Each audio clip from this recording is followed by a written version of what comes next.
Сегодня японский сериал «Часы моей жизни». 2014 год. Автор сценария Ацуко Хасибе.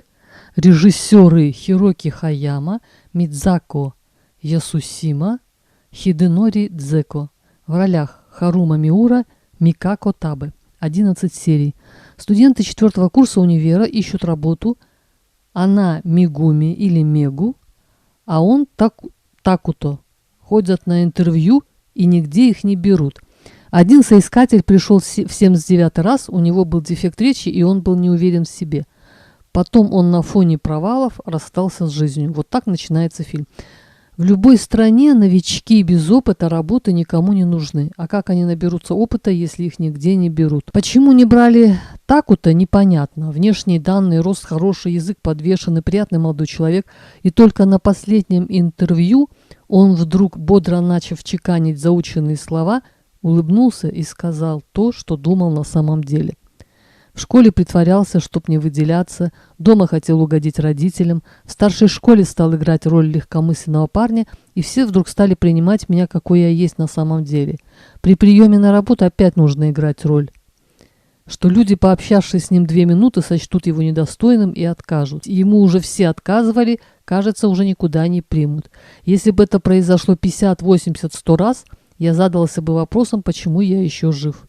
Есть ли смысл в том, чтобы продолжать жить? Его приняли. Отвечая на вопрос Такуто «Почему я?», директор ответил: «Вы показали частичку настоящего себя».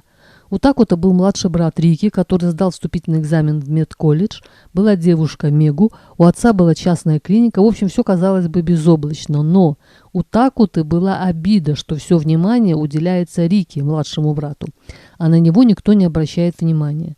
Постепенно Такуто стал замечать, что то судорога в левой ноге, то руку левую не может поднять. Он порылся в интернете и поставил себе диагноз БАС – боковой амиотрофический склероз.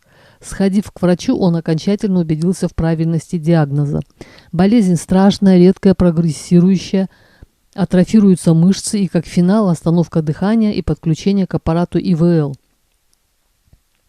Такуто решил расстаться с Мегу, не говоря о диагнозе. По совету врача он рассказал всю правду о своем диагнозе на работе, извинился, и произошло чудо. Все вдруг стали заботиться о нем, сочувствовать, помогать. Когда не мог ходить и писать, стал работать мышкой, заниматься рекламой, потом стал работать на дому. Друг свозил его в спортзал, где люди с таким же диагнозом играли в футбол. Такуто тоже стал тренироваться. Мегу собралась замуж за другого друга Такуто. Родители тоже узнали про страшный диагноз сына, поддерживали как могли. У Рика случилась депрессия, не было друзей, он перестал ходить в колледж. Но глядя на Такуто, который, сидя в инвалидном кресле, продолжал работать и даже изъявил желание поступить в медколледж, Рико тоже решил изменить свою жизнь и снова поступить в универ, связанный с динозаврами.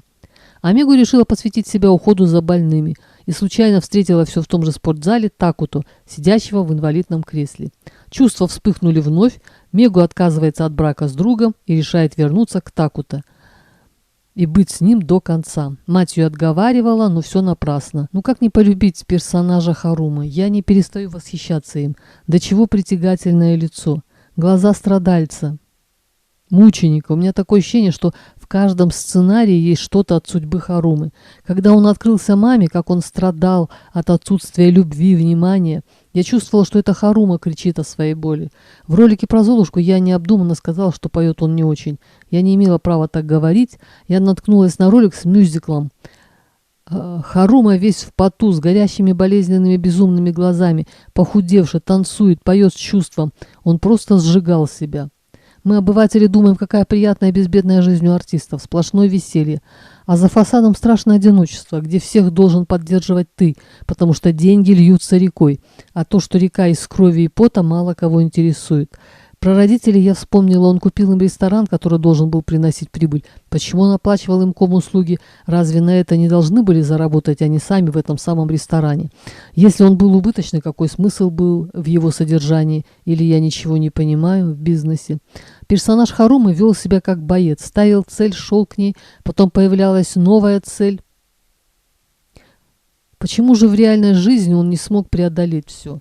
Отличный сериал, всем рекомендую. Мужская настоящая дружба, соперничество и, как следствие, предательство. Большая любовь между парнем и девушкой, между родителями и детьми.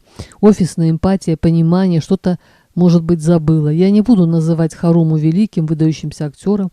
Он слишком был молод, чтобы дослужиться до таких званий. Но то, что он был особенным, каких еще долго не будет, а может и никогда, что его улыбка озаряла все вокруг, его сердечная боль рвалась наружу, но всем было все равно. Больше он не будет улыбаться, и ему никто не причинит боль. В этом побеге он нашел свое спасение. На сегодня все. Всем пока.